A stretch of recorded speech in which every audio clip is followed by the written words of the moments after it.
Ameublement Tanguay en première ligne.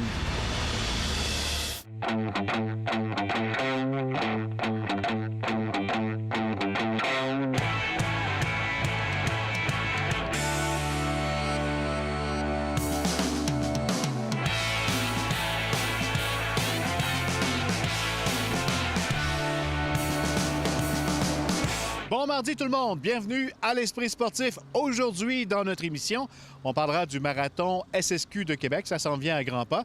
Également, on revient sur ce fameux match de tennis entre le Québécois Félix Auger-Aliassime et son bon ami Denis Shapovalov. Mais d'abord, on parle de soccer rouge et or. La saison extérieure s'ouvre ce mercredi contre les Carabins à Montréal, les deux équipes qui auront plusieurs recrues cette saison, tant du côté des filles que des garçons, mais on ne vise rien de moins que le championnat du RSEQ et le championnat canadien.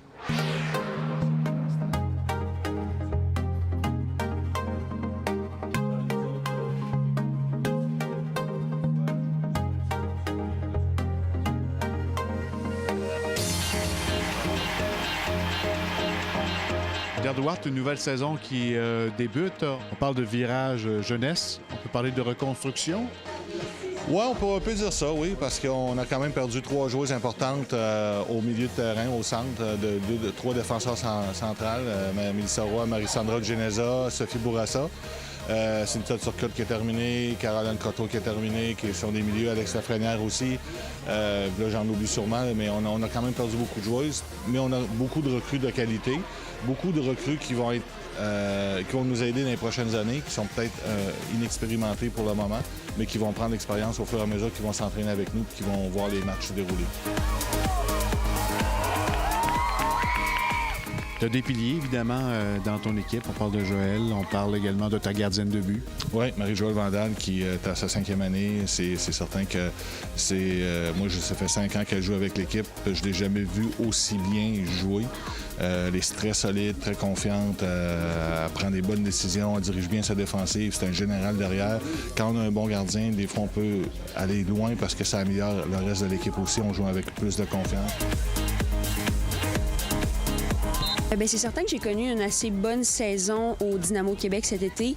J'ai connu des bons matchs, je suis en confiance, puis avec la bonne préparation que j'ai eue avec mon entraîneur de gardien, Nabil Haned, c'est certain qu'on est en confiance, puis on est prêt à mettre les pieds sur le terrain pour entamer, pour moi, ma 5e année.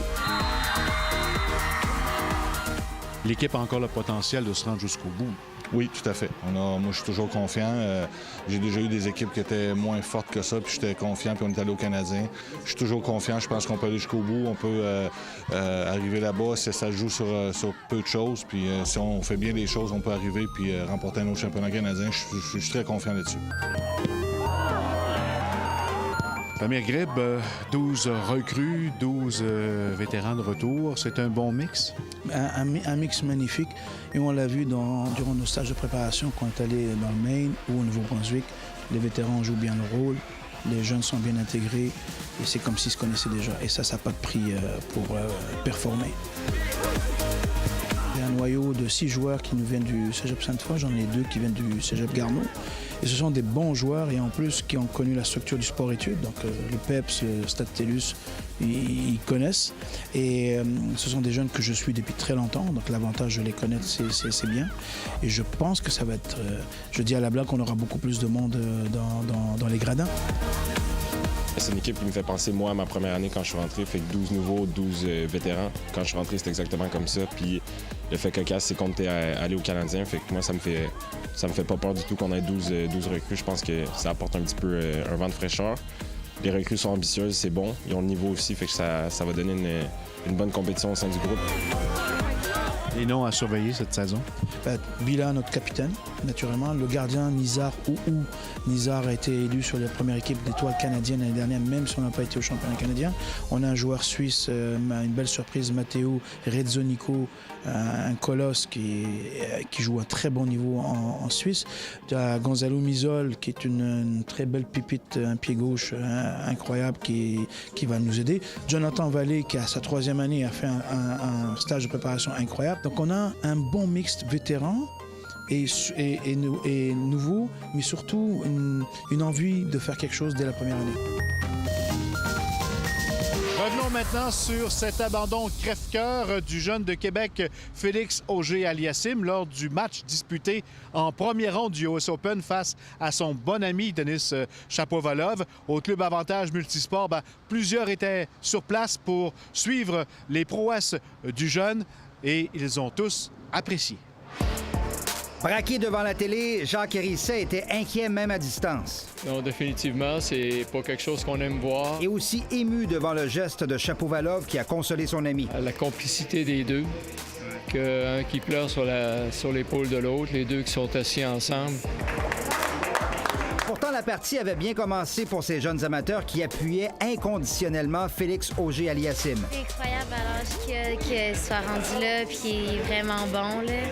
Fait qu'on est tous là pour le supporter puis on est tous très fiers de lui. Là.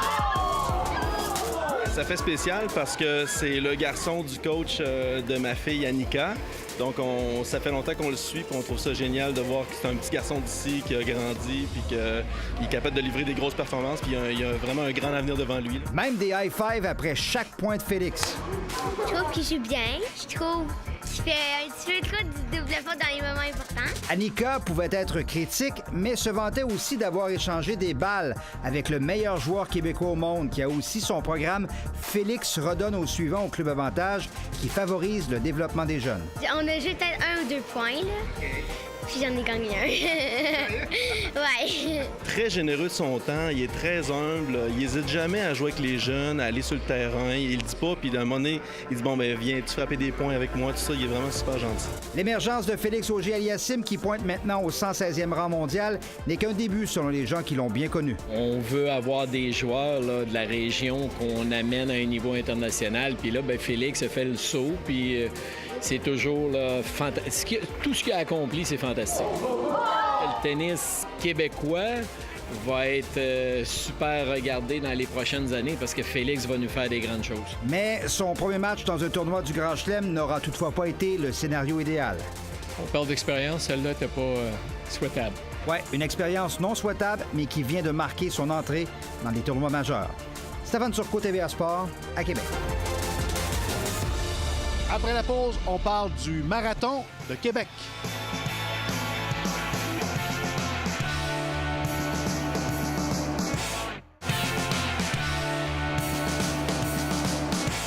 Maintenant, c'est le 14 octobre prochain qu'aura lieu la toute première édition du Marathon de Québec, entièrement, évidemment, ville de Québec.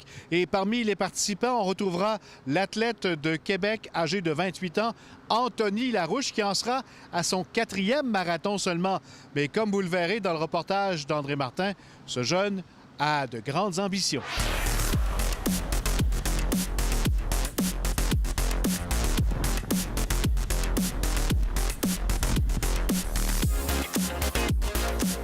Anthony, on est à quelques semaines du marathon SSQ de Québec, la première édition 100% Québec. Ton objectif est assez ambitieux. Oui, cette année-là, je me suis préparé de façon très intensive et j'aimerais bien gagner la première édition du Marathon de Québec. Le remporter, rien d'autre. Oui, pas de catégorie d'âge, rien. Gagner, être le premier à traverser la ligne d'arrivée, c'est vraiment mon objectif. J'imagine qu'on n'aspire pas à remporter un marathon comme ça en claquant des doigts. J'ai pas un très gros bagage là, au niveau du marathon. Ça va être seulement mon 4e.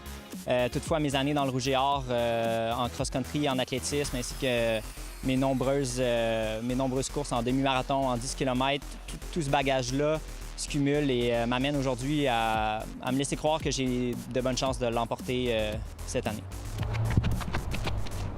À quoi ressemble ton entraînement à quelques semaines du marathon? Là, je viens tout juste de finir un très gros bloc là, de 8 semaines où j'ai maintenu 158 km de moyenne hebdomadaire. Donc, ça représente à peu près entre 8 à 12 entraînements semaine. Tu parles de 8 à 12 entraînements. Il y a juste 7 jours dans une semaine. Oui, donc c'est en fait pour me permettre de mieux récupérer une journée où je dois, par exemple, faire 30, 32, 35 km. Ça m'arrive régulièrement là, de courir 2 fois par jour. Une semaine type, j'ai à peu près 4 jours où je cours 2 fois de façon très relaxe. Sinon, j'ai un entraînement d'intervalle dans lequel là, je vais faire des vitesses qui sont supérieures à ma vitesse de course. Puis une longue sortie. La longue sortie, là, tous les marathoniens savent de quoi je parle. C'est la journée dans la semaine qui te fait trembler un petit peu quand tu y penses à cause que c'est toujours un gros défi. Là, par exemple, samedi dernier, j'ai réalisé un 35 km où j'ai placé 16 à 17 km rapides là, à l'intérieur de cette sortie-là. Est-ce que c'est rapide pour Anthony Larouche? Rapide, ça se rapproche un peu des allures que je veux maintenir au marathon. Donc, je courais autour de 3 minutes 26, 3 minutes 27 du kilomètre. Ça, c'est 18 km/h.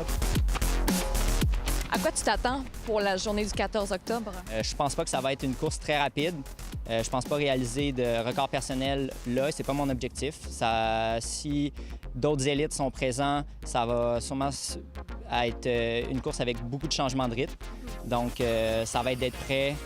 C'est mon parcours. C'est dans cet événement-là que j'ai réalisé mon premier demi-marathon à vie. Là. Donc, c'est spécial pour moi là, d'avoir comme objectif de gagner dans ma ville la première édition du Marathon de Québec. Parle-moi du parcours, justement. 100% Québec, beaucoup de côtes quand même. Oui, beaucoup de côtes, beaucoup de virages. Le temps va être vraiment secondaire le 14 octobre. Donc, je me dis juste que les gens sur la ligne de départ vont avoir le même parcours que moi à traverser les mêmes 42,2 km. Tu es en train de nous dire que toi, vouloir remporter le marathon, c'est moins stressant que de faire un temps. Oui, c'est moins stressant que de faire un temps. Ça ne sera pas vraiment un échec pour moi si je réalise une bonne course par rapport à moi-même. Mais c'est ça. Ça va être juste de réaliser la meilleure course cette journée-là. Puis j'espère que les gens sur le bord du parcours vont me donner des ailes jusqu'à l'arrivée. Bien, on te souhaite la meilleure des chances. Merci beaucoup.